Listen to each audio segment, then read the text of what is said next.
back, people. Welcome to another episode of Sports and Superheroes, episode 17. Oh, getting close to that drinking age. And we're doing 17 of these. I'm glad you guys sticking with us. Our experience us for the first time. Welcome, welcome, welcome.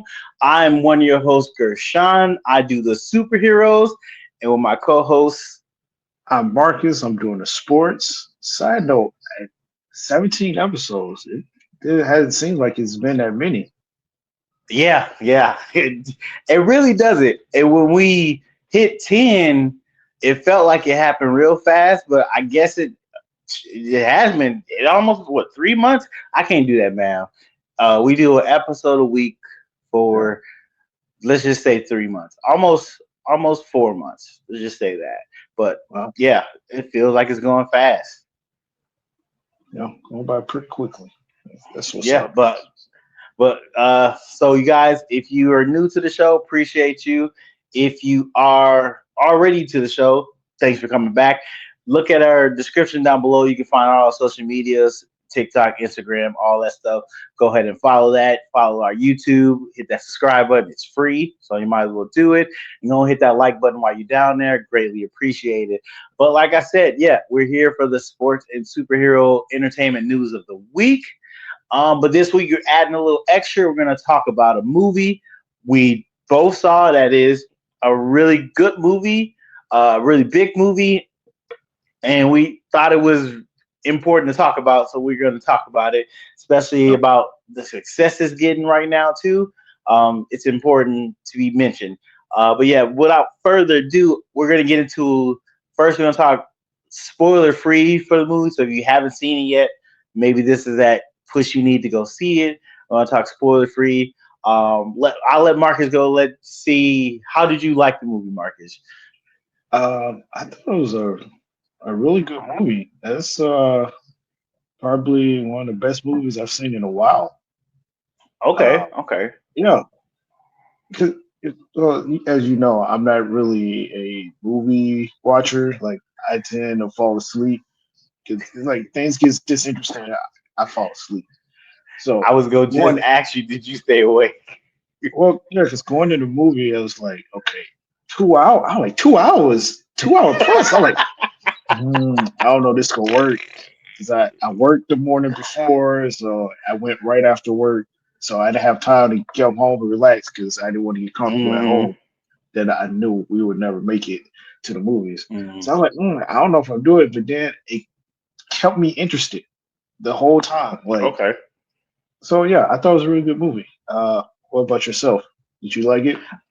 I thought it was really good. I didn't think it was the best thing ever. I don't think it's um the top movie of the decade. Maybe in the top 10. It has amazing scenes. It has a moment that probably will go down in cinema history. Yes, 100%, because I've never seen it done before. And I think it's going to be seen people are going to try to replicate. I can't say that word.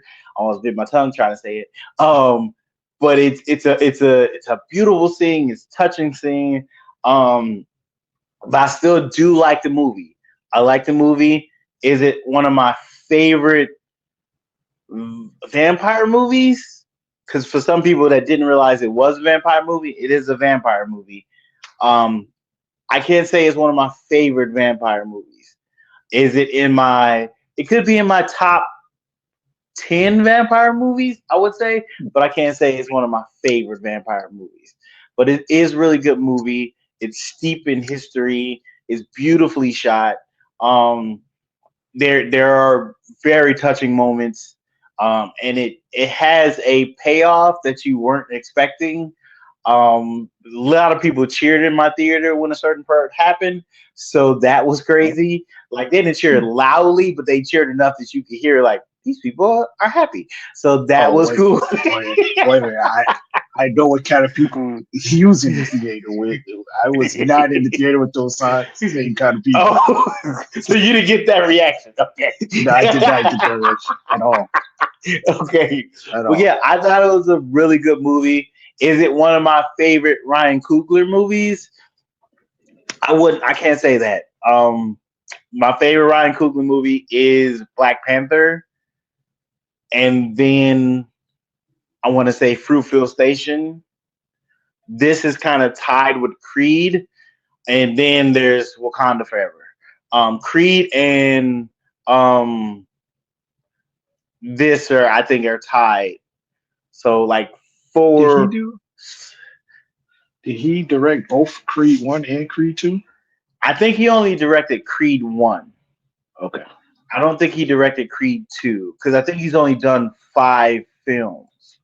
Okay. Fruitville, Black Panther 2, Creed, and Sinners. So I think he's only done 5 films, which is crazy. It feels I like he's done haven't. so many more. Yeah, I haven't seen Fruitfield Station. Like I know what the movie is about, and Dre told me he was like he asked me like you seen it? I'm like nah. He was like what? He was like it's a really good movie. Like It is. I know the story behind it, but I haven't watched it, and I will say that's probably the main reason why I haven't watched it because I know what the movie is about and the story behind it, and I'm not gonna lie, I tend to shy from kind of those kind of movies because it gets Yeah. me upset. So It's gonna make you cry. It's gonna make you cry. yeah, I cried watching it. It's gonna make you cry. It's gonna hit you in the feels. So yeah, I can understand skipping it. I would say at some point in time you should watch it. Um, like if you're a day you're already sad, you might as well put something else that's gonna make you a little sadder. That'll work just fine. Just just the way like, but it's still a good movie. It's still good moments in it. and then But I yeah. got one more question for you before we like get into the movie a little more. What is your top vampire movie? Oh, so uh so Blade is number First one. one. That first Blade is Okay. so good. It's so You good. First Blade is good. Then the second Blade is really good as well. Second Blade is really good. Then there's it's Lost Boys. Um, Lost Boys is third, and then it's I like the Jim Carrey Once Bitten vampire movie, even though it's more of a comedy. It's funny. I like it. I I like don't it. even I don't even know what that is. Oh, you got it's hilarious. It's Jim Carrey is like a stock boy or a grocery bagger. He delivers groceries to the lady. She turns out to be a vampire, and she's slowly sucking his blood and turning him into a vampire. It's really hilarious. I think it was came out in the 80s. So there's that, but since it's a comedy, it's there. And then there's Dust Till Dawn. Dust Till Dawn is really good. Um, I would say those are my top five. Um, yeah, those are my top five. Those Blade movies are just really good. They're It really. is. Oh wait, I forgot about Interview with a Vampire though, because that's really good too. So I have to kick off Once Bitten, put Interview with a Vampire on there. So that will be my top five. Um, yeah, those are my top You five. you answer how I expect you to be. How I expected you to answer when you say Blade. I figured that was number one, but I figured I asked anyway. It's But the so other good. and the other part is that's about the only other vampire movie I've ever seen was Blade. So Okay, oh, understandable, understandable. stop. No. What was the one with Eddie Murphy? Vampire in Oh, Brooklyn. Vampire in Brooklyn. That's funny good, but it's weird. It's still funny good. Yeah. I don't know why that randomly popped in my head just now. Yeah, I saw that one. I trust me, I had it in my head, but it's not one funny enough to hit the list. And it's not as vampire-y as I would want it to be. Yeah. It has decent moments, but it just didn't hit like I wanted it to. Um, but it's good. It's interesting. It's interesting, and it's one of the few black vampires movies that's out there. Of course, you got Blackula, I haven't fully watched Black Blackula. I watch a couple scenes here and there. So maybe one of these days I'll sit down and watch it. But yeah, those are my top five. What's your top five, guys? Put your top five in the description down below or in the comments. Let's see how they are there. But before we get into spoilers for Sinners, a few facts that have come out. Sinners has grossed out. I think they're up to like 300,000. Let me look because I could be wrong. So far in the box office, Why are you they looking that up? I'm I had saw something on over Friday, and the wording of it was very interesting to me about how it was posted. It said, yeah. Sinners is dropped 27% from the week before. Mm. And so of course, I went to the comments to get more context.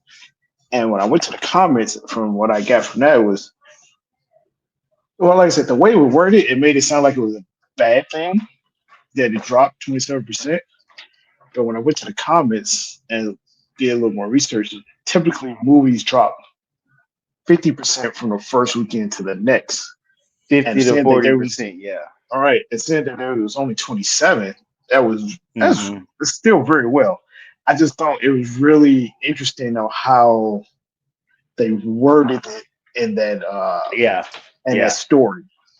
So Yeah. so Variety put out the story on their first opening weekend, how they got the number one spot for the weekend, grossing 45 to 46 million in their first weekend on opening, 48 million on opening weekend. They said something about it grossing this much, hitting number one for a black film or something like that. It was very, it praised it and then degraded it in the same article, which was like, why would you do that?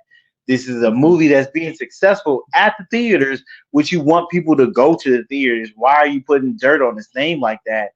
To the point that Ben Stiller came out and was like, he actually made a tweet, was like, why are we talking about a movie that did this well in the box office and we're undercutting it with bad language like that? Like, that was touche, Ben Stiller, because you didn't have to do that. You didn't have to publicly do that, and he did that.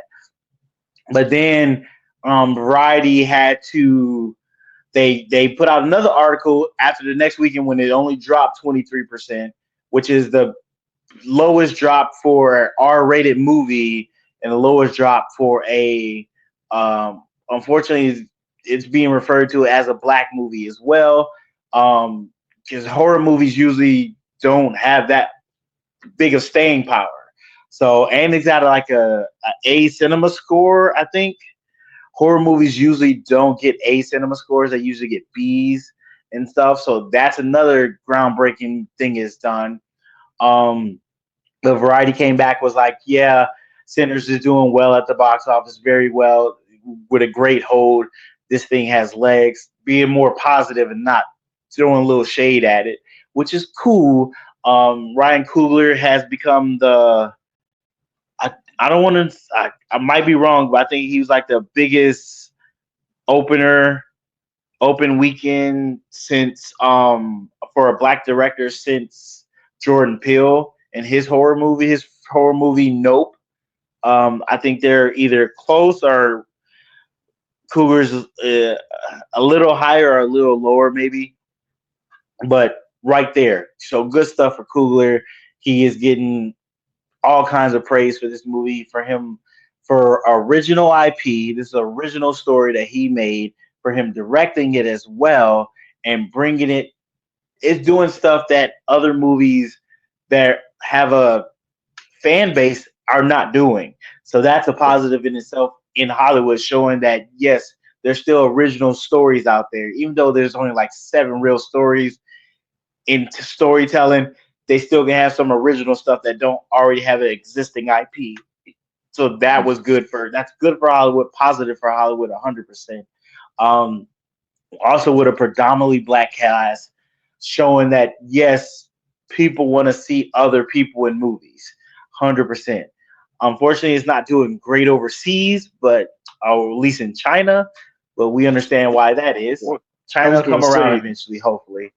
well, well, I would say with that, that's things that's out of our control. Just Yeah, because because what's going on in our government versus their government. So that, true. Just bad uh, timing for this movie yeah. in that case. Also, But it- his wife produced this movie. Ryan Coogler's wife. okay. You know. So yes, let's talk about that. So he actually has a deal with Warner Brothers on this movie that he gets the movie rights back after 25 years. Yes. A lot of people in Hollywood were saying, "Oh, this deal is going to mess up Hollywood, and we can't be doing deals like this. This is going to break Hollywood."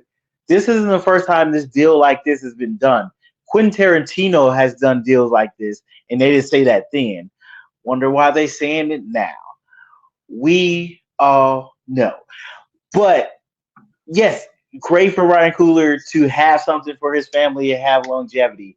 This movie can do amazing on streaming and still make money for his family years down the road. Touche for him getting that kind of deal, especially original IP. That's what you do. Make And, something that you can hold on to and have the rights to. 100%. and I also saw that because like a lot of times directors, producers, they get paid on the back end. Like the Yeah, movie company get their money first, and then they after the movie company recruit what they spent, and then the producer gets their money. He's yeah, getting this money out. He's getting this money up front. yeah. Very So true. Very true. But yeah, like I said, I would give the movie an 8.5 out of 10. Marcus, what would you give it out of 10? I give about the same. Give about the same. You know. Okay, 8.5 Um, out of 10. Let us know what your score is down in the comments. What would you score the movie? Um, so let's get into a little bit of spoilers. Talk about our favorite scene. Talk about the characters, how deep the movie is, all that good stuff. You want to go first? You want me to go first? uh, well, I'm just gonna. I'll go first because Okay. it's like it's parts of the movie where I'm like, well, hold on, am I overthinking this, or should I just take it for what it is? Uh, Also, I think there also could be a sequel to this movie, Yes. and, but the sequel would be not involving the main characters though. I say the sequel will be involving the Native Americans when they was hunting the vampire down, because they only was only in the movie for a short time, but Very that true. Very but that true. short amount of time it was in the movie, it made an impact. Because once the movie went on, you realize the importance of them and what they were doing. I Yes. was like, okay. So that's why I say I think it could be a sequel, just following the Native American tribe around and how they was doing business. Because there was like Yeah. it's such I can't remember the character's name. The was it Tom? Yeah. Remick. Remy. Remick, Yeah. I And think like it is. Yeah. was it a guy that ran in there? It's like no, Yeah. and that scene was wild. That scene was He wild. I said, did. "Look, hey, that's a bad person. So if he's in there, I hope you peace. But we about to go. We tried Yep. what we tried. We tried to let you know. You make Yep. that choice. We gonna go. We gonna go. Yeah. So people are talking about that could be a prequel movie showing how they come to find out these are vampires and how they've been battling the vampires. That could be a prequel movie, which I'm all for that. I would love that. I would 100% love that. Um, there, some people are talking about we can have a Sinners universe where they make a couple different prequels, a couple different sequels, and keep the whole thing, make it own Sinner universe kind of thing, MCU Sinners. I don't know if that's a great idea, but I definitely think there should be either a prequel or a sequel to this, and I think it should be handled with care and not Yeah. just a cash grab though. So I'm all on board with you with that. Yes, Okay, 100%. what's that? Well, you think a prequel would be better, or just like a mini TV series? I think it should be. I think if anything, I say do two more movies: a prequel with the. I want to pronounce their names right. The Chuck Tai, I think it is. Hmm. I apologize if I butchered that, not pronouncing that right. I would love a prequel with them, how they became vampire hunters and understood vampires and all that, their lore and stuff like that. And I would love to see that. And I would like to see a Sinners 2 where we follow Stack through the years of him being a vampire and All how right. he. I would like that. Um, Good. Well, you make it that's a good one because he goes from because the time frame is 1930s, but yep. if you stayed all the way through the credits and saw everything, you see he's a vampire from the 30s well into the 90s. So that's Yes. 60. That's 60 years. So, Yes. I see your vision with that. You see how him I would and like to see that. Mary navigated those 60 Yes. years before they Yes. came back to visit Sammy in Chicago. I think that would be really good. I would like that, honestly. Okay. Um, Yeah, yeah. but what was one of your favorite scenes in the movie? When Sammy was playing in a juke joint, and then just Okay. how all the different forms of music. You had the guitar, and you had the African drums, and then you had hip hop. And when it first happened, I was like, this seems a bit messy because I'm like, it's a lot going on. You have a lot of different sounds happening at once. But then once I realized what was happening, and because like at the beginning of the movie, as far as like that, which essentially is what really happened, like that music you're playing will attract the devil, more or Yeah. less. So, Yeah. It conjures which spirits, right. past and So, future, good and evil. but yeah, like when he's playing it, and then it showed when the vampires are walking up, and like it looks like the whole barn is on fire, and it just sat in there just playing the music. I thought that scene was pretty dope. That was a scene I was talking about earlier, which is a scene I think people are going to try to replicate.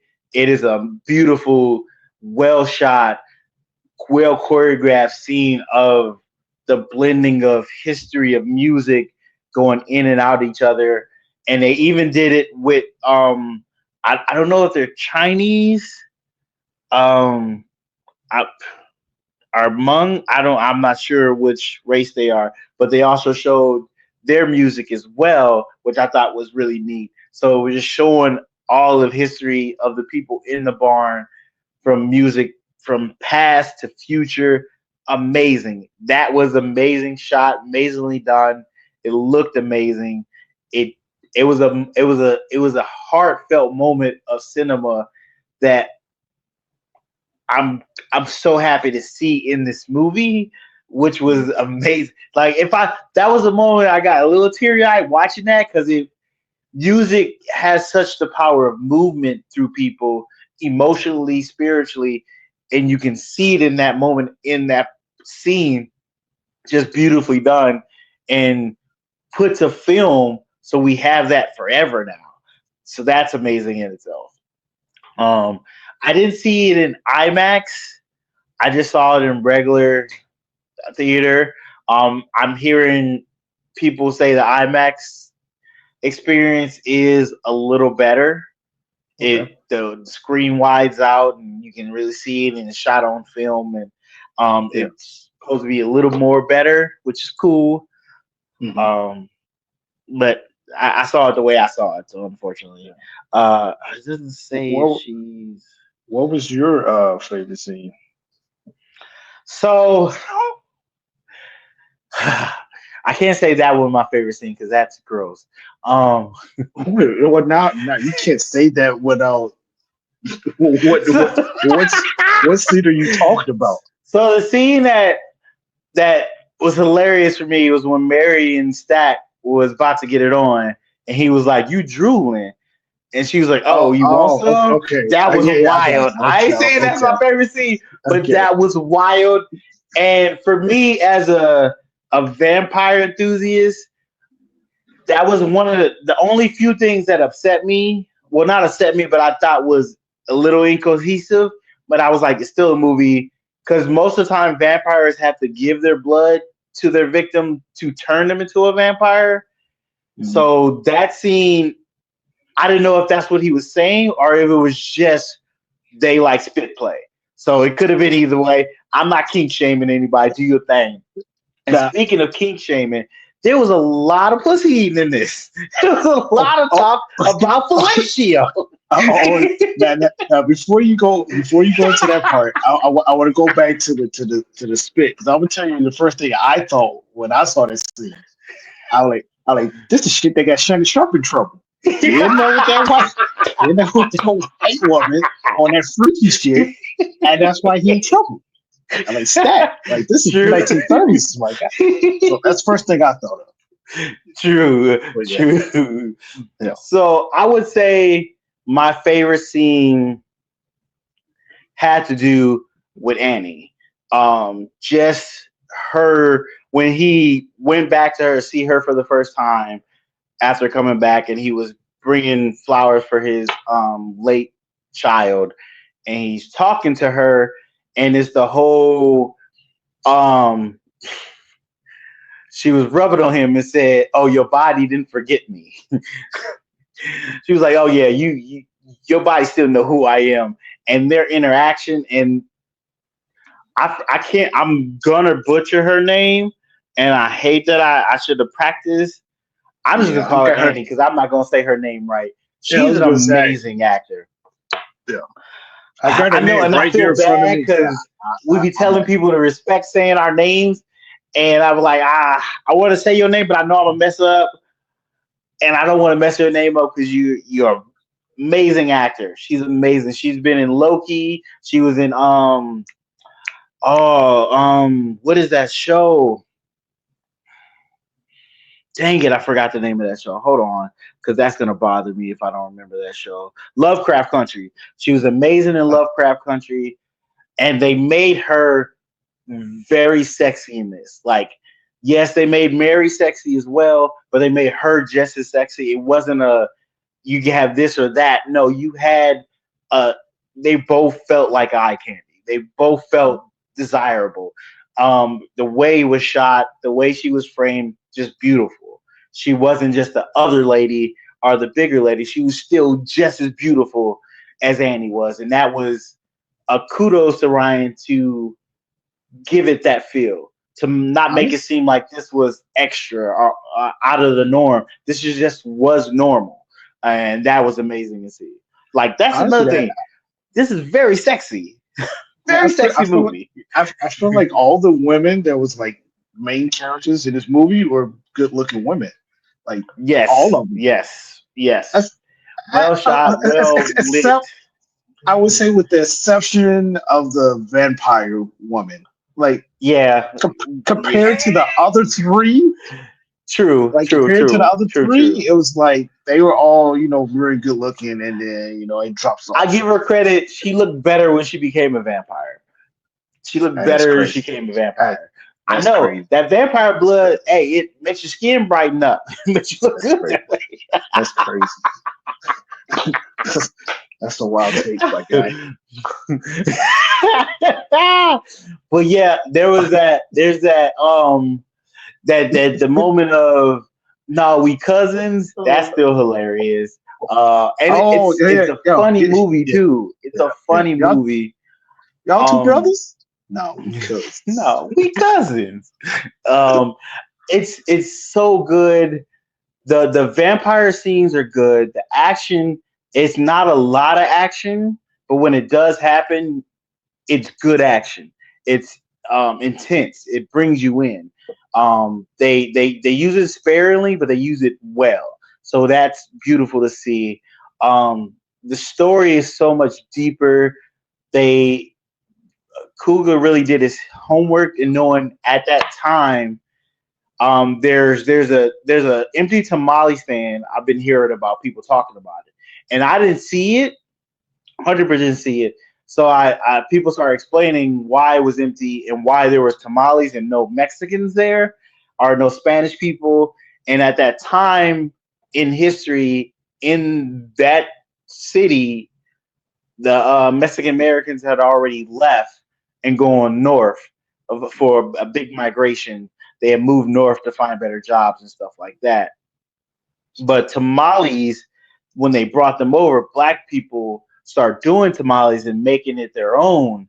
So those were Mississippi tamales, which is something that actually is there.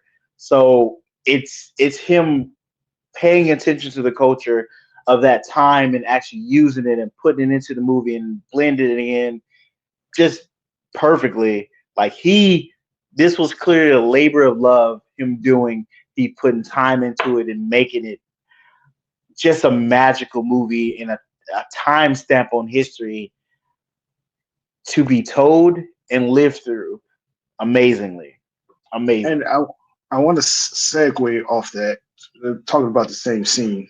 So yes, like you said, he like really put time and effort and into this movie because in that scene you're talking about, this is 1930s.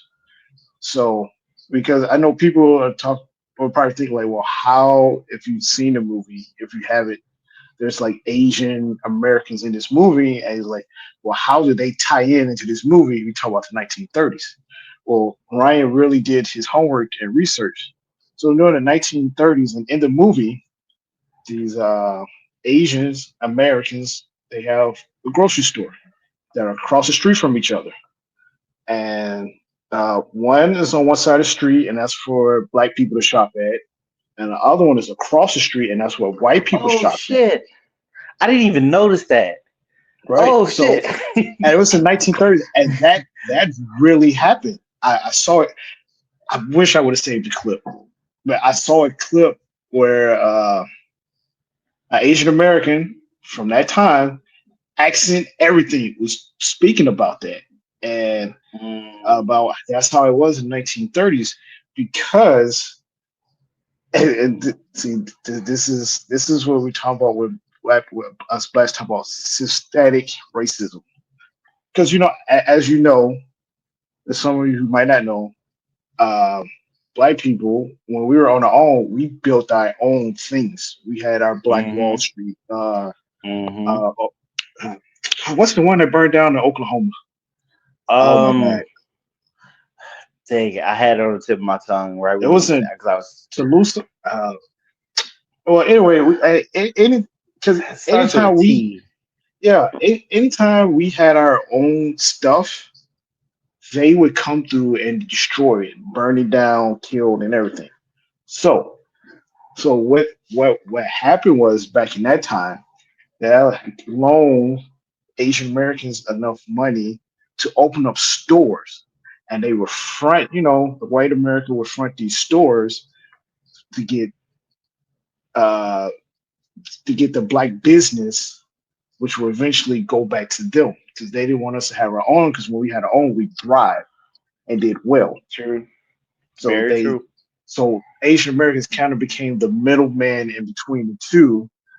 And Mm-hmm. as you see in the movie, like when was it Smoke or Stack that went to the store? It It was was Stack. Smoke went to the Smoke. store. Okay.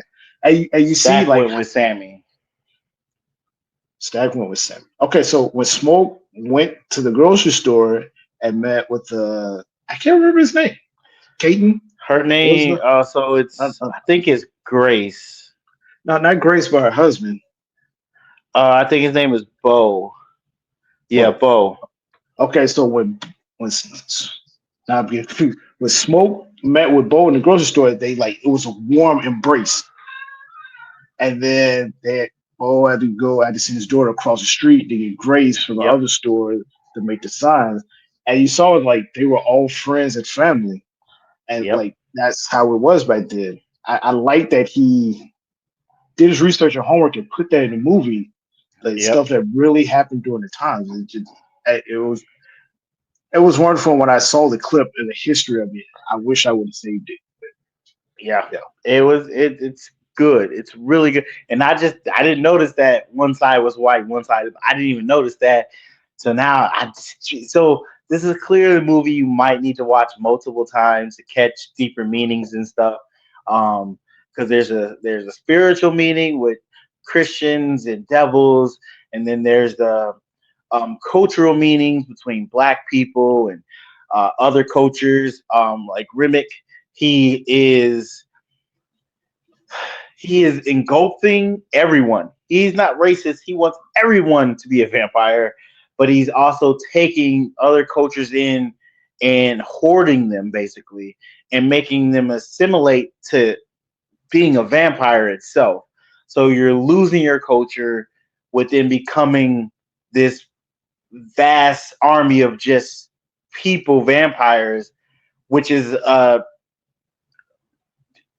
it's a category of life itself when we're just blindly following leaders at times. We're losing ourselves in leaders just following them. So, and sometimes Christian leaders, sometimes political leaders, sometimes leaders of the household. You lose yourself in them. So there's a story of that. But let's talk about a little bit of the deaths and the way people died and how they went out. Like Cornbread, everybody's asking, where did Cornbread get bit? This man was out here peeing. I don't know why he went so far away to pee. Like you could have peed on the side of the building, bro. You had to go that far in the woods. Wait, I want to talk about that scene with Cornbread. So I thought that was well shot, that scene when Cornbread got attacked. I mean, we didn't see a film of him actually get attacked, but you see him peeing on the side of a tree, but then in the background you hear the vampires say Cornbread, right? Yeah, And, but then you have the lightning bugs back there as well in the background. yeah, But yeah. in the midst of the light bugs being back there, you also see the glowing eyes of the vampire Yep. back there as well. I thought that was that was dope. That was like genius in my mind. Like you put these, you still it like you really makes you like really feel like, oh my, what's gonna happen? Like how it's gonna happen? Like we don't actually see it happen, but how they set it up, I thought that was pretty dope. Very good. Very good. Um, so we can talk about this movie forever. We're not gonna try to talk about it too much longer. Um, we I don't know.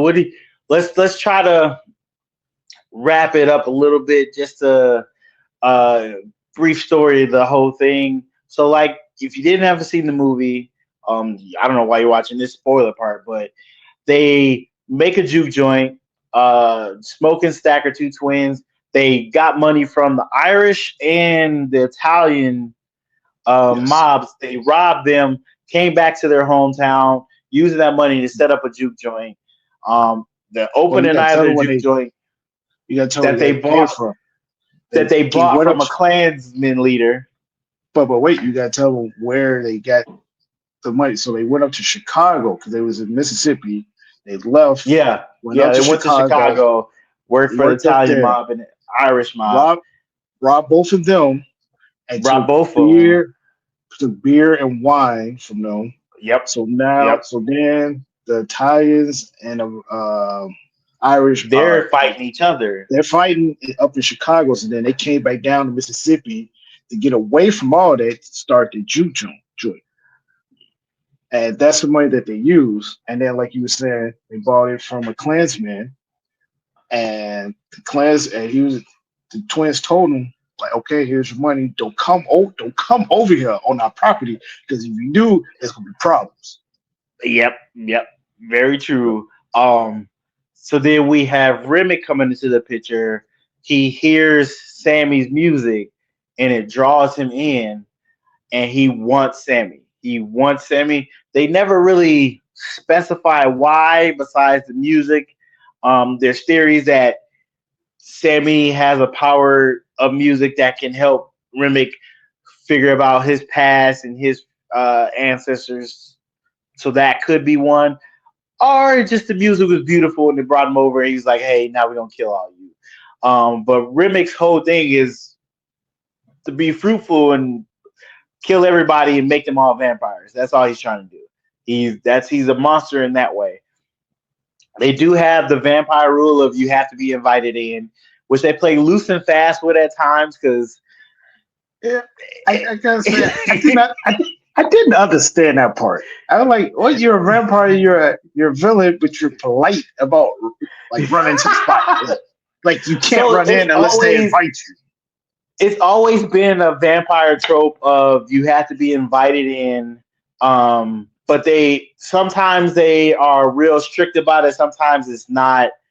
It's up and down. I like that they kept it in there because it gave them a little bit of structure, so they can hide in the juke joint for a bit.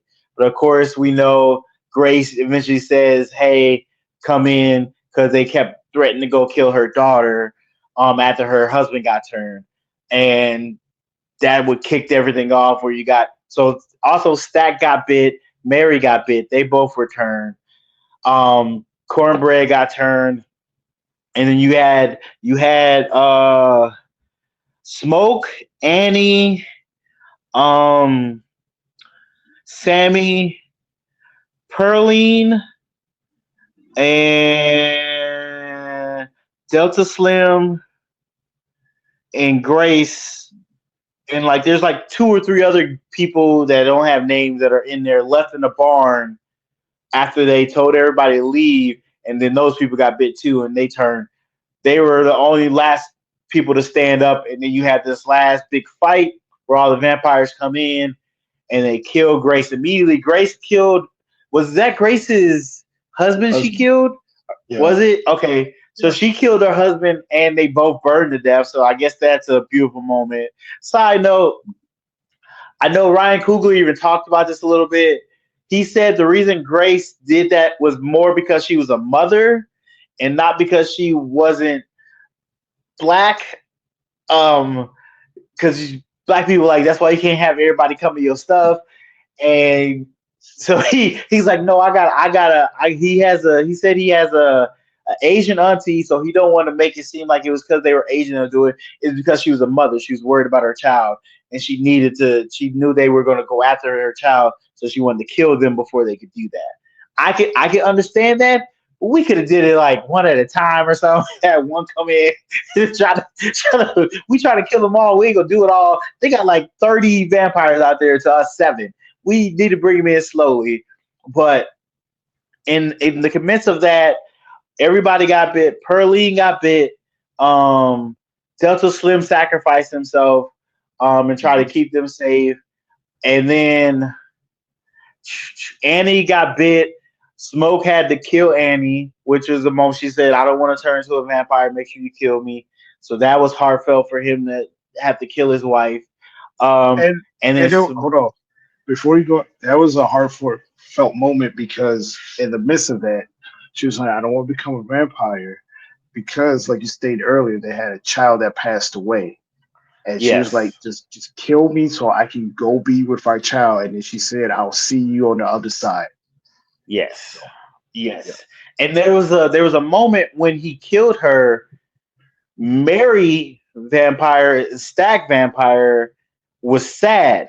Like they said no because they wanted they wanted her to be with them because they are family. So there's this the vampires have a hive mind, which is something new with vampires. I've never seen them have a hive mind like that. But I don't know if they have their own autonomy. Oh, I can't say that word right.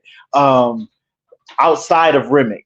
Once Remick's dead, I think they do. But when he was alive, I think they kind of do what he wants. Because we see at a moment where they do the jig outside, all these black people are doing the jig, knowing that that's not their thing, but they're doing it, and they got him in the middle, and they're dancing around him like it's weird, but it's a big symbolism there. Like, hey, we've been pushed into this other culture now, and now we got to follow this big symbolism message. But like, it's really interesting that Coogler did that.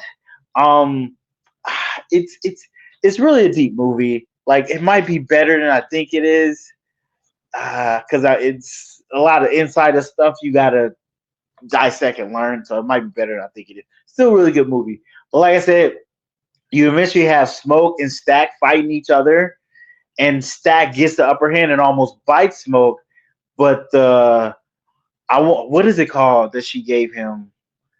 Smoke gave her it's That necklace. Annie. Yeah, Annie's like I don't want to say voodoo, but she knows I think that's the easiest way to explain it. yeah. I I think mean, they call it something else in the they did. movie, but we're gonna say voodoo. Um, and I apologize if that's impolitically correct. I apologize for that. But she gave him a totem to keep him safe, and he was like, "I don't believe in this stuff." And she was like, "Well, it kept you safe this whole time, you and your brother, and it kept him safe again from his own brother." Which later on he takes off, but we'll get to that in a second. So it stops him from being able to bite Smoke. And I guess Stack gets the upper hand and is about to kill. I mean, Smoke gets the upper hand and is about to kill Stack. And they pan to Sammy running away. So I guess we find out later that Stack said Smoke told him to leave Sammy alone. And Smoke left Stack in the barn. So that's how he was safe. Um, Sammy goes outside, caught in water. Remick comes to get him, and he's saying the prayer as he's about to be thinking he's about to be killed. He's saying a prayer for himself. And Remick is like, "Oh, I remember that prayer. They taught that to me as well when they came and took my land." So making it very clear that one of the things that keeps getting passed down is Christianity was forced on a lot of people. Um, but the one thing that at least us as black people made was the blues. We made that, and that's ours. So it's.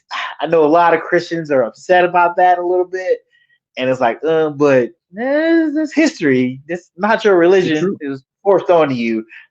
To be Yeah. realistic, I'm not saying you can't practice it. Hey, you a person do what you want. Your power, but just know the history of it. That's all I'm saying.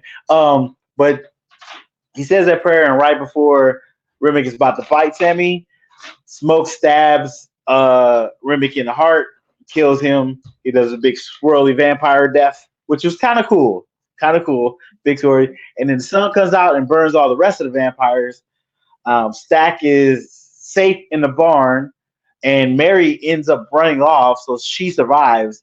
Um, and then Sammy goes home to his dad, and Smoke is left there. He takes off the medallion. I was going to say medallion, but the thing Mhm. Annie gave him to protect him. And this, I didn't realize this. I don't know if you realize that Stack was in the barn and he stayed there to protect him.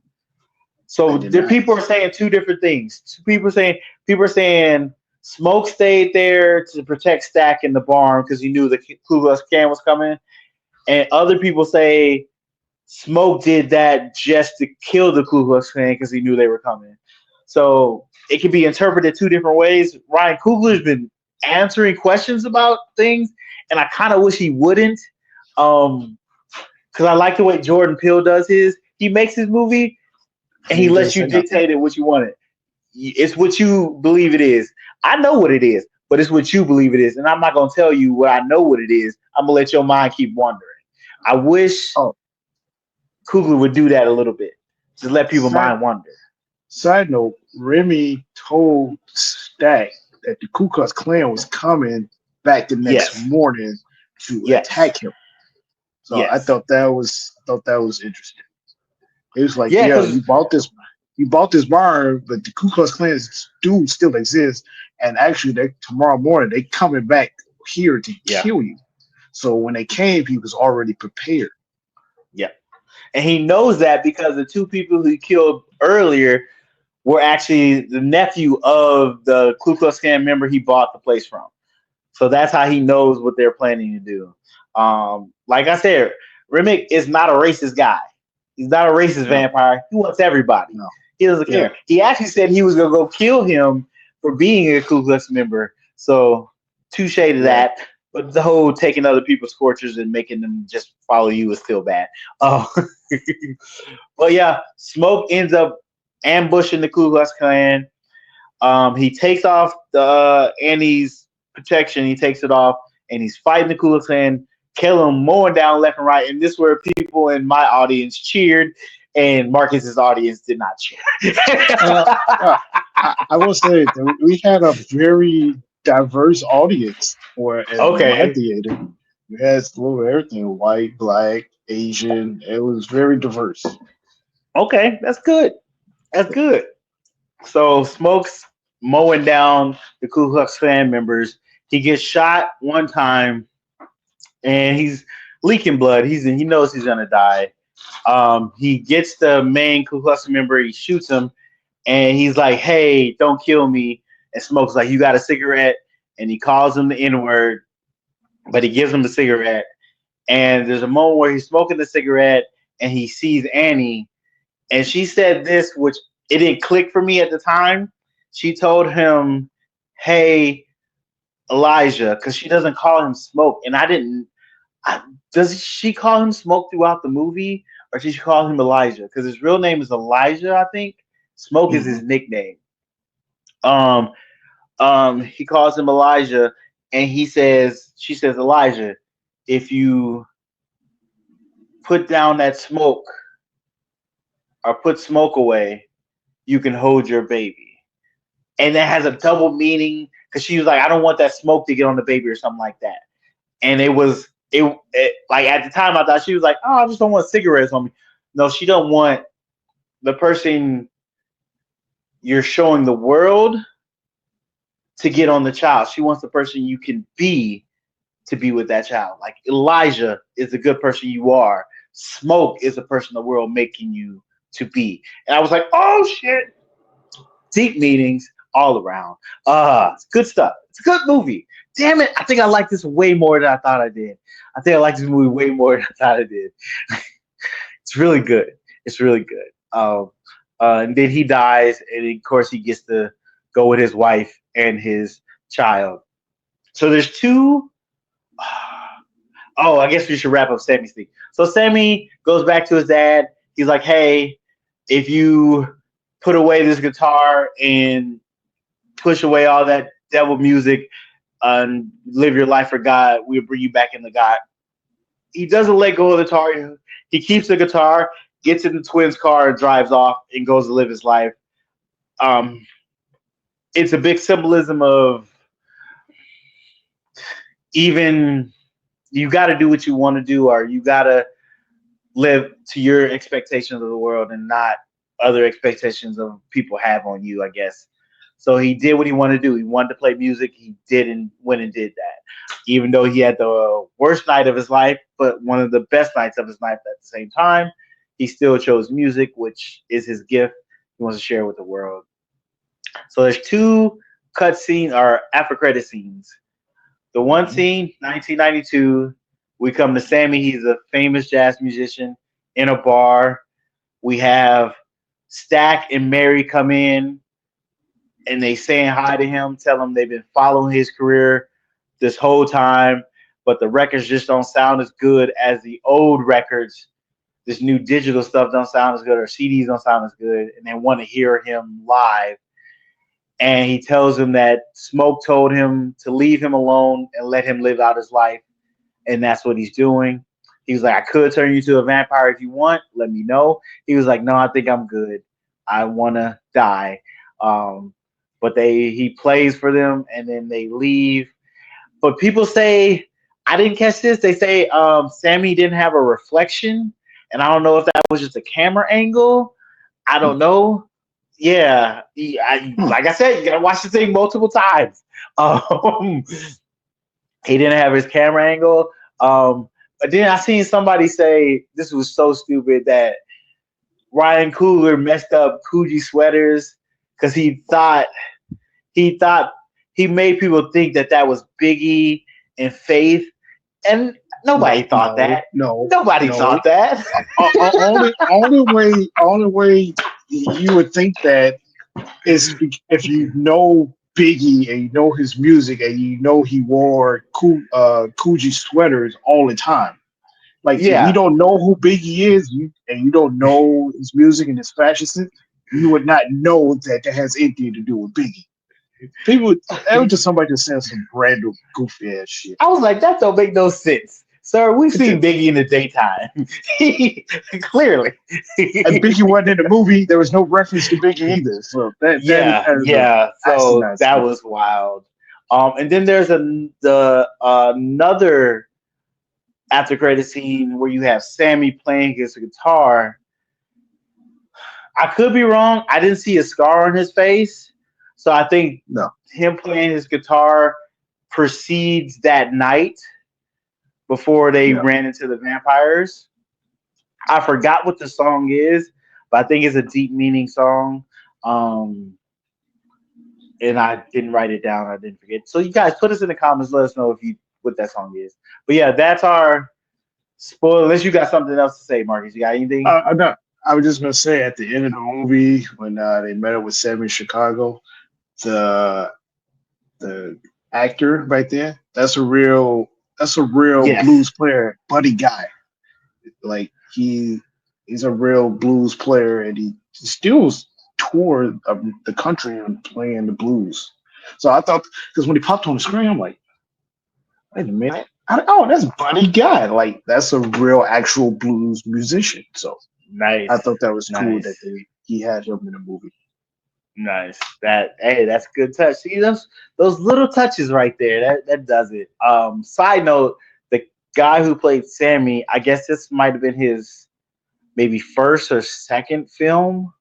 First, Um, is it his first? because Touche to him. like Twitter is like your first film, and you known for being an eater. Yeah, like that's crazy. I heard somebody say he survived because he ate pussy that night. I was like, wow. Y'all wildin'. Y'all Um, wildin'. But hey, touche. He did good. He did good. He said I know he said he learned the guitar for this role. So that's touche, cool. he did good. You also had I forget Cornbread's name. He is from 8 Mile. He's a good Hmm. actor. Omar Omar, Miller. yeah, Then you have uh, is it D? What's the Delta Slim's name? He's been in a lot of stuff. oh, Dang it, what is his name? Delroy, Delroy. D, Delroy. Lindo. He has yeah, been an amazing actor. Like he got people feel he should have won an Oscar for what movie it was. Oh, what movie it was? Oh, dang it, I'm blanking. oh goodness. Five Bloods, the Five Bloods movie. They Oh, that say was he a good should have won an movie. Oscar for that one because that performance. He's an amazing actor. Amazing actor. He's Um, been he's been acting in movies since 1976. yes, killing it, Yeah. killing it, killing it. Oh, Uh, and then the guy that played Remick, amazing. He did an amazing job. He was threatening, terrifying, charming. People talked about how his vampire, like one of the things that showed that he wasn't racist when he went to the white people's house trying to get in. He talked about the Indians respectfully, but then he adapted to the way those white people were talking about them. Like he called them by name, and then what those white people gave them said a derogatory term about them, he adjusted because he is a vampire. He needed to get entry, so he adjusted and said it to them that way. But he it showed that he wasn't there to be how can I say he wasn't there to be racist. He was just trying to be evil in a but different way. I know that's he weird. yes, he was all about community and man, one Exactly. family. He said that multiple times in the movie. Like we could be Yes. one happy family. Like it's like being here, you're not alive. You come with us, you'll be alive. Like in Yeah. the evil way, you'll be alive, but we'll be one happy, great family and one big happy community. And that's what he was Yes. all about. So Yeah. There's going to be a lot of quotables in this. People are gonna be saying them for a little bit of while. Especially the whole uh,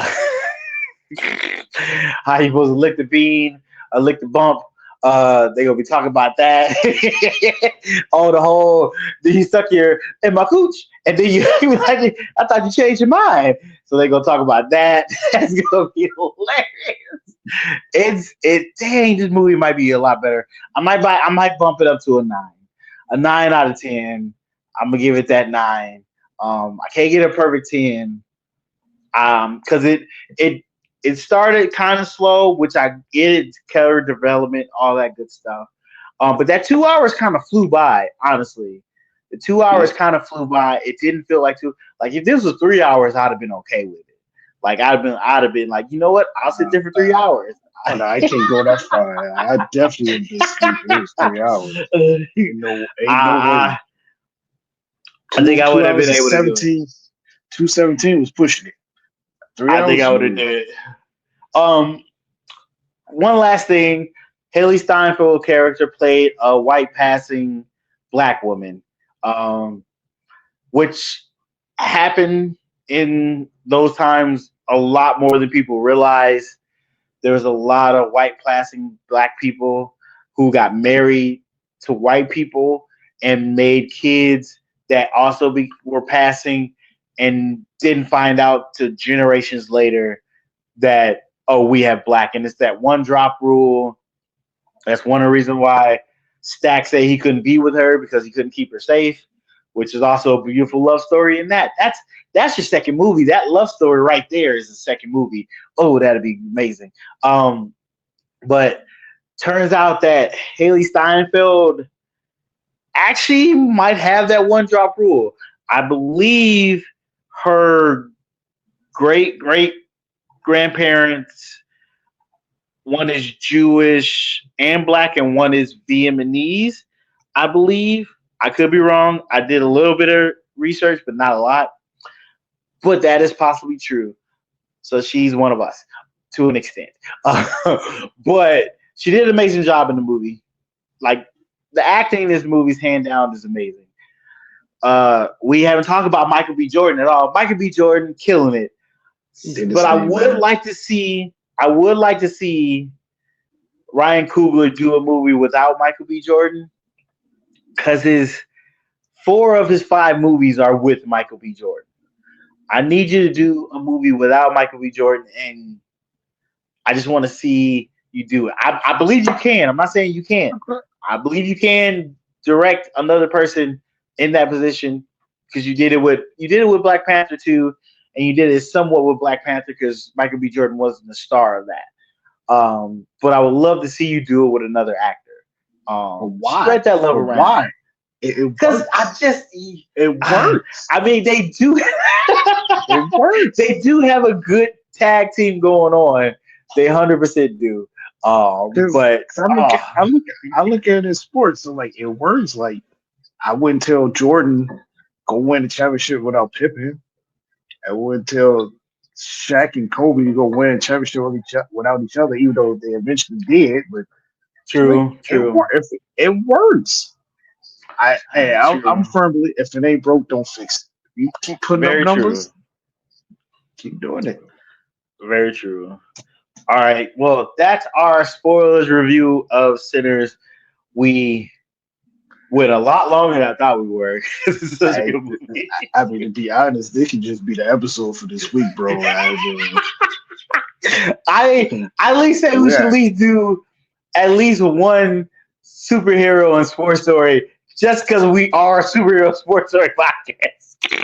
I mean, go ahead and hit him with playoffs. What's going on right now with playoffs and stuff? Quick review. Memphis got swept by OKC. None of the games was close. It was a blowout. Pretty much every game. John Morant got hurt, didn't play in the last game, and then he says, I wish I could have played in game 4. I finally figured him out. No, John, no, you didn't. Y'all was getting whooped. I will say the game he got hurt though, they were up by like 20. and then he got hurt, and then OKC came back in the second half and won a game in game four. I'm like, no, bro, you can figure it out. That was getting your ass whooped. Mm. Then you got Clippers and Denver. Denver's up 3-2. This has been fun. Coming out of the movie Sinners, I caught the end of this game on my phone. That game five ended with a dunk by Eric Gordon at the Oh buzzer. yeah. Jokic shot the ball, it was an air ball. He dunked it at the buzzer. It was very close. I'm still not sure if it's good or not, but it was interesting. It was a fun game. I think they said it was good. I think they said it was like the They, they, they, first. they called it good, but I mean, they called it good on the court, so there's no way they was going to reverse that call because they called it good on the Okay. court. It wasn't enough evidence to overturn it because Yeah. it was super close. You can go Yeah. either way. I seen uh Jokic talk about it. He was like, "Was that a pass?" He was like, "No, that was a shot. I missed No, that he shot, definitely shot it. but Yeah. I'm glad he was there." And then right now you got the Lakers playing Minnesota. They're playing right now. Minnesota's up 3-1. Score is 15-19. Game just started. Anthony Edwards, I'm sure I said this before, but he's one of my favorite players in the league right now. I love the way how he plays, and he's not fearful of anybody. Like game four, he's like checking LeBron full court, give him a little shove and everything. I love that. I love that he's not scared. I mean, he took on his idol Yeah.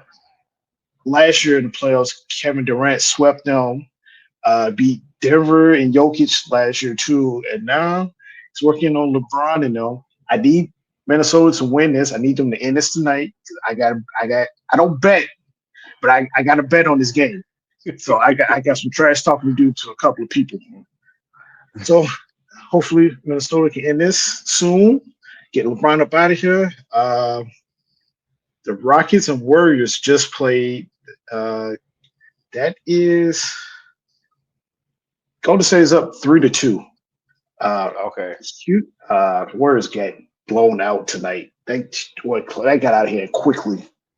Mm. I don't remember. The final score was 131-116. It Okay. was like it. Houston took the lead from the beginning, and it just never Yeah. materialized. So, Um, what I, do you think Houston did different in this game? Because they were already down 3-1 in that I would have to. series. I would have to look at the box score because their best player, Jalen Green, is so inconsistent. Like one game you'll Okay. have 30. One game he had 38, and then all the other games they lost, he had like less than 10. Okay. Uh, Yeah, because Houston is a he, second seed, right? yeah, hold on. And the Warriors is a 7 seed. And you can Yeah, see the Houston. reverse on the is it the West? You see who the Knicks are a second seed, and Hold on. I'm gonna get to that. I'm gonna get to that. I'm gonna no, get I'm to just that. I'm just I'm just I'm just saying like being that the Warriors is a 7 seed and Houston being a second seed, why do you think they were able to get 3 games on them? Because Golden State has more experience. Houston is a very young Okay. team. You have a Okay. champion. You have a champion and Draymond Green and Steph Curry. They're champions. Jimmy Butler has True. played in the finals twice. Has not won one, but he's played in the finals twice. So they're Okay. more. This is when like Houston has youth, but Golden State has the experience. This is one Okay. of the times where experience plays a major role. And actually, Jalen Mm. Green didn't do shit tonight. He had 11 points. Ugh. But So you think I'm at Houston will get knocked out? yes. I'm hoping so. I'm, Oh, I can't call it. I'm hoping so. uh, so what do you think if Houston does get knocked out? What do you think they will need to add to get them over that hump? Um, Nothing really. Just experience playing. Like this is the experience of playing the playoffs and going through this right now would definitely help them next season. I think they're Okay. okay right now. Like they're a young team. They have a few veterans on their team as well. So and they have a good coach. So it's just putting it all together because So do you I think said they this. should get a vet that's played in the finals and They won a have one. championship? They Do have they? Who one. they have? Yeah. Fred Van Fleet, Rockford's finest. He won one in Toronto. Oh, okay, okay. So Also, okay, so they got a guy. Yeah, okay. yeah. So I mean, it's at this point. I mean, some people might say because I know KD is going to be on the move this summer. Like you send Hmm. KD down in Houston, but it's like who you going to give up? You have a pretty good young nucleus. Unless they trade Jalen Green. Like I said, he's inconsistent, Uh, and with KD, he has a few more years left. I think KD is like 35, so yeah, he doesn't have basketball wise he's old. He's not old, but uh, basketball wise he's old. So yeah, and then on the flip side, Cleveland swept Miami. I didn't yep. watch none of them games. That last game, Cleveland, which was yesterday, Cleveland won. No, Monday, Cleveland won 138 to 83. Mm, That was the last game. Terrible. Uh, I can't wait for Pat Riley's exit interview. He's going to go off on everybody because that's what he normally does. That's why Jimmy Butler wanted out of Miami. uh, And then the Bucks lost a heartbreaker last night in overtime. They lost 119 and 118. They had this game. Milwaukee should have won last night, but they had two terrible turnovers by a guy that kept them in the game, but ended up costing them game in the end. Gary Trent mm, Jr. They had an inbounds play. He had the ball. He should have caught it and just kept dribbling to the rim, but for whatever reason, he didn't. And he did the one thing you're never supposed to do. He jumped and tried to pass the ball. He did that. It was uh, a turnover. Indiana scored. And then in overtime, they had the game won. It was up like seven, I think, 7 or 8 with 30 seconds yeah, left. Had the game won, threw the ball, they're trapping it in the backcourt, threw the ball to Gary Trent Jr., hit him in his hands, fumble it, dropped the ball out of bounds. Indiana, and this should it was Giannis on Halliburton. Halliburton to layup for an easy layup for the game winner. And then the mm, controversy after that game was uh, Halliburton's dad walks onto the court with a towel with Halliburton's face on it and stand in front of Giannis doing like this. yeah. I It's seen like, that. come on, be a fan. Sit your ass down. I know you said your son made the game winning layup and they just won. But go sit your ass down. Like what if Giannis would have smacked the shit out of you? Then what? I mean, Yeah, Giannis would never do that, but like, what he's if he not took that that kind of big ass dude. hand Yes, with that 7 foot yes. wingspan and slapped the shit out? Like, move around, bro. Be a fan. I don't like it. But Halliburton apologized for his dad. He said his dad was in the wrong and he shouldn't have done that, and I agree. But yeah, the Bucks they got to figure something. Oh, also, I almost forgot about the Bucks.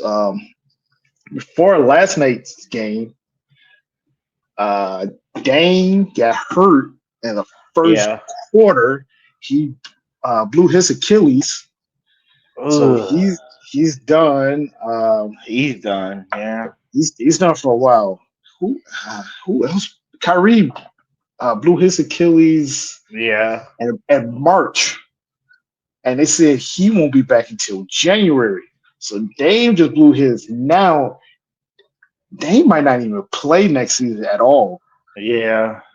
And if he does, it's going to be Yeah. super, super, super late in the season. So he might not even play at all next season. So the Bucks has a lot of things to figure out next season. Because I mean, Giannis wants to win. He gets that one championship. I'm sure he wants another one, and he's going to get. I don't see Giannis really doing like a temper tantrum. I feel like if Uh, Giannis gets traded or anything, it's going to be a surprise, kind of like the Luka trade. Because the okay. Bucks don't be in the media telling you they every move, and Giannis is not that type of player gonna go to him and be like, I want to be traded. Trade me here. I think Yeah. if he gets traded, it's going to be because Giannis asks for the trade. Um, Milwaukee's not going to want to do it, but I think they will respect his wishes for everything he's done for the organization and the city of Milwaukee. And if it does happen, it's going to come out of the blue. It's going to be a shock. So I was talking to somebody at work, and they said that Milwaukee doesn't have like uh draft picks for like the next 2 years or something, two Yeah, or they three they don't years. they right, so they can't do anything in the draft. So that's what they got. They got a lot to figure out. I don't know Yeah, what they're like going to the do. only real leverage is the trade Giannis for players. Yeah, Like other than that, you're trying to you're not gonna win a championship with just Giannis. You no, need another guy for him. yes, And if you know you can't do that, do you trade him to get more people to start building again? To yeah. rebuild. So That's a hard decision they got to think about because they got to think about the next 10 years. Not because when is his contract up? I'm not really sure. I think he might have 3 years, maybe. And if he, God forbid, gets hurt next year, you're really hurt. You're really done. There's nothing you can do. So they are clear in that front office trying to figure out what they have to do in the next 5 to 10 years for Next their week. team. Oh, Side note, I do like that. What's the name came out and spoke and said his father was wrong about that. They should have not been on the court. Like I respect that. Still, that's your daddy, so that had to be hard for him to say. It did look weird when Giannis was headbutting him face to face, talking about, so who are uh, you? You be a fan. That was crazy. He got Giannis. too enthusiastic. Giannis got 3 more years left on his contract. Okay, okay. 26, So 27, yeah, 25, 26. You got 3 more years. Yeah. So do you hold Uh, Giannis for 3 years and get nothing from him? Because once his contract up, he's just a free agent. Anybody can grab him. Or do you try to trade him now and get pieces for him? Um, I like I said, I solely believe is whatever Giannis wants to do, they're going to try to accommodate him. So uh, which is cool. If they choose to do that, that's cool. But it's still business. I mean, I can see them going to Giannis like, "Hey, buddy, can we see you somewhere so we can get some people? Because we got to rebuild." yeah, uh, like I said, it's all. I truly believe it's all that's what Giannis wants to do. They're not do you going to think do. Giannis is that yearning for another ring? Like, I think so because I think like once you win one, you want to win another one.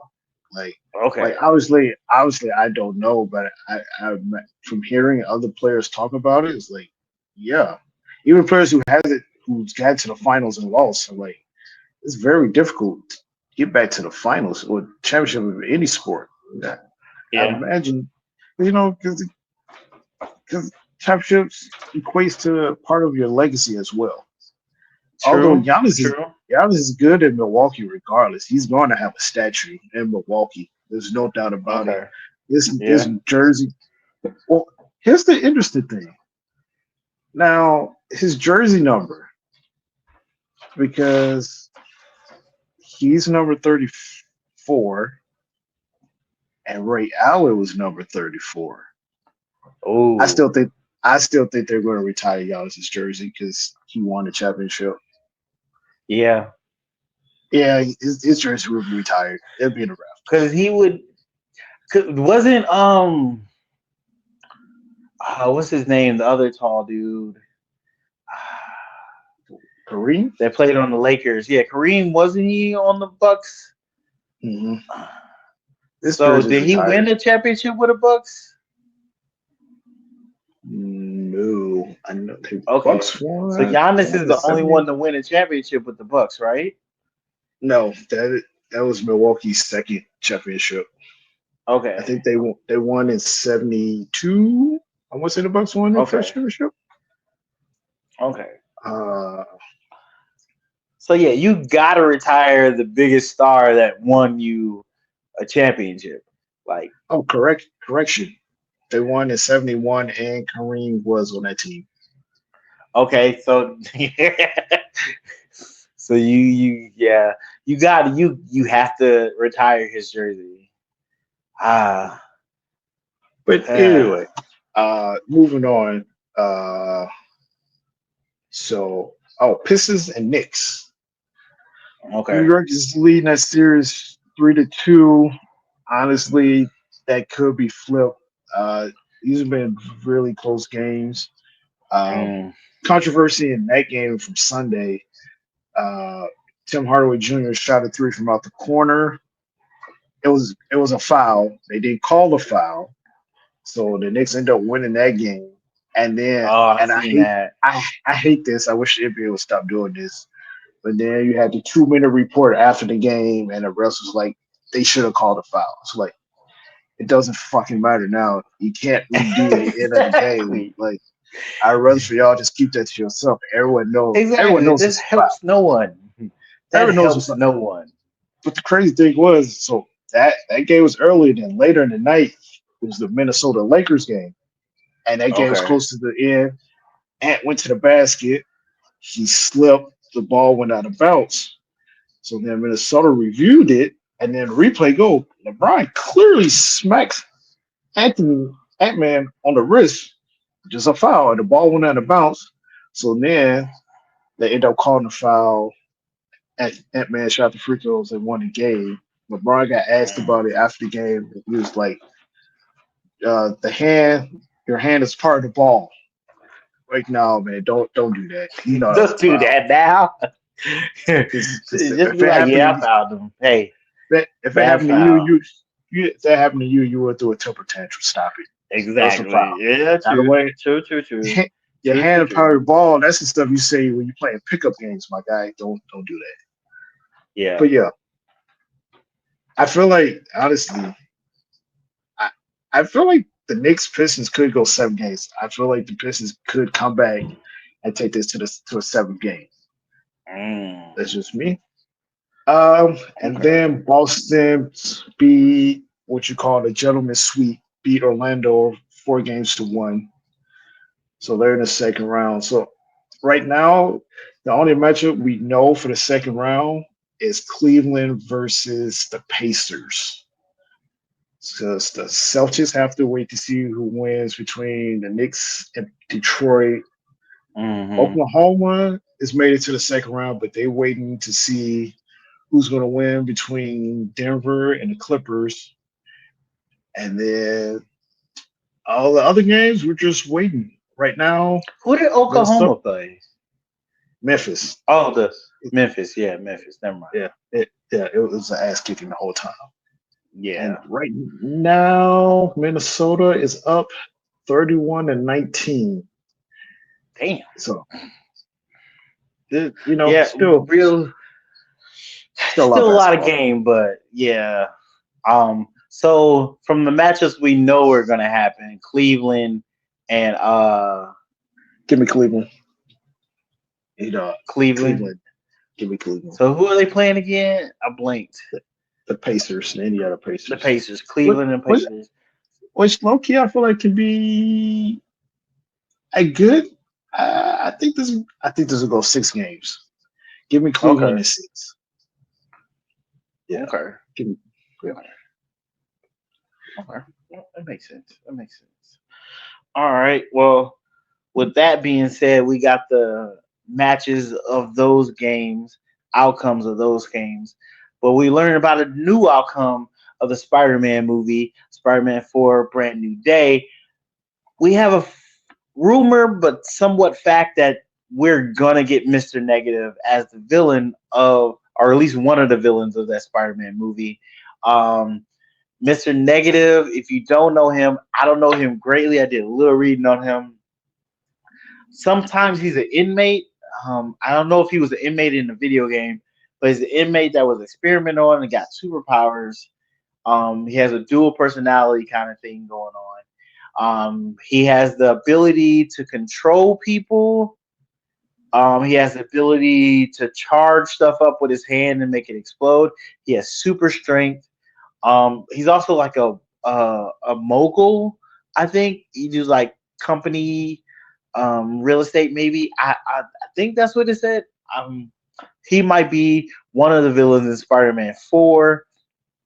Um, they're talking about it. They're rumoring it. They haven't sent out a cast. Mr. Negative is of Asian descent, so that could be an Asian actor to play him. Hopefully, they don't do no weird race swapping thing there. So that would be good for get a different race in there. That would be amazing for that movie. Um, I think that would be a good villain for Super Spider-Man because it'd be a first time live action to have that villain on there, and it's a different villain that we normally see. I still think there's going to be either one or two, or maybe even three villains in the Spider-Man movie. They're going to be like a middle villain, a medium, and a high villain. I think that's going to happen in that, so I'm really excited for that. Um, the people who could play Mr. Negative, I think the guy that would have played what is his name? I'm blanking on his name. The guy, he's in Thunderbolts right now. It's a super villain. I'm gonna keep talking until I figure out his name. He was gonna play that character, but then there's a whole backlash of him playing that character, so he pulled out, and he had some other stuff going on.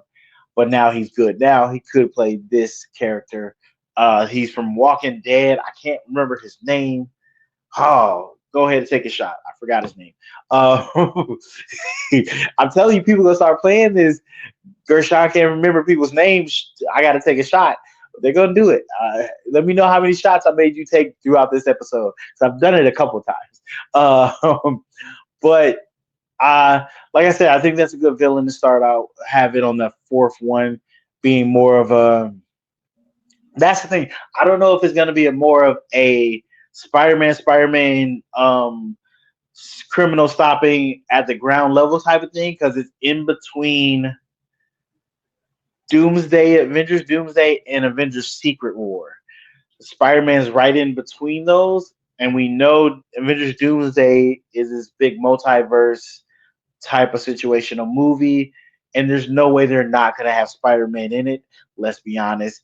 It is a perfect time for them to be able to bring out Miles Morales too if they do that. So they're going to have Spider-Man in those two movies, being his movie sandwich in between there. There's going to be either a point where they're saying they're going to bring him from that, or he already was there and got pushed back to his universe or something like that. So I'm not sure how Spider-Man 4 is going to be. We have had a few castings in that. We have the lady from Stranger Things. People don't know what the secret role she's going to be playing. Some people are suggesting it's Mary Jane. Some people are suggesting it's Spider-Man's daughter, and they're going to bring her back to the past. Yeah, back to the past and somehow connect. Or it could be Gwen Stacy, but the lady that we're talking about has red hair, and I forget how to pronounce her name. That's another drink. Um, so it's up to the air right now who she's playing. Side note: they started filming Doomsday, so hopefully we'll be getting more set leaks from that. That'd be great to see. But yeah, let me know. Are you excited for the possibility of having Mr. Negative in Spider-Man 4? Do you think he's going to be the main villain of Spider-Man 4 or one of the medium villains? I can't say that word for some reason. Of Spider-Man 4. But that is one of the Spider-Man things we're going to get. We're actually getting two Spider-Man properties coming out in 2026. We're also getting Spider-Man Noir. It's a TV show. It is Spider-Man in, I think, the 40s, maybe 50s. And he's being played by Nick Cage. They've been shooting it. We've seen some footage from it. They have an idea of early 2026 of the premiere date of that show. and it looks kind of interesting. I'm interested to see what they do with it. Spider-Man Noir. If you don't know, he was in the Spider-Man universe. Spider-Man Into the Spider-Verse movies. The first one, Nick Cage voiced him. He's gonna reprise his role as Spider-Man Noir in a live action, which I think will be kind of cool. I forgot the cast, but I know Lamar Lamore from New Girl is on the cast too, and he's always hilarious and funny, good actor. So I'm pretty sure should be good. We'll see. So look forward to that as well. But yeah, guys, I think that's all we have for this week. Unless you got some more stuff, Marcus. Anything? No, Because no. yep, I think we're gonna cut it there because we're already almost at a minute 30, minute 40. Try not to make these too long. I mean, an hour. Try to make these too long. The review with Sinners really got us. We just love the movie. Apparently, we like it a lot more than we thought. So let us know if you have seen Sinners. Tell us in the comments down below. Did you like it? How'd you feel about it? All the good stuff. Like I say, appreciate you guys checking out the channel, watching, listening, all the good stuff. Make sure you go hit all the subscribe buttons on YouTube, hit the like button, send it to a couple of your friends and tell them to send it to their friends. Hell, even send it to their enemies. Send it to everybody. Go follow us on all the social medias. All that will be linked in the description down below. If you have any questions, we have email specifically for questions. And if you want to leave us a voice message and not say some weird stuff, we will answer it as long as it's not no weird stuff. We have that in the description down below. So leave us a voice message, tell us something, ask us a question. We'll be glad to answer. But guys, appreciate you listening. And that is this week's podcast. So we'll see you guys next time. Peace.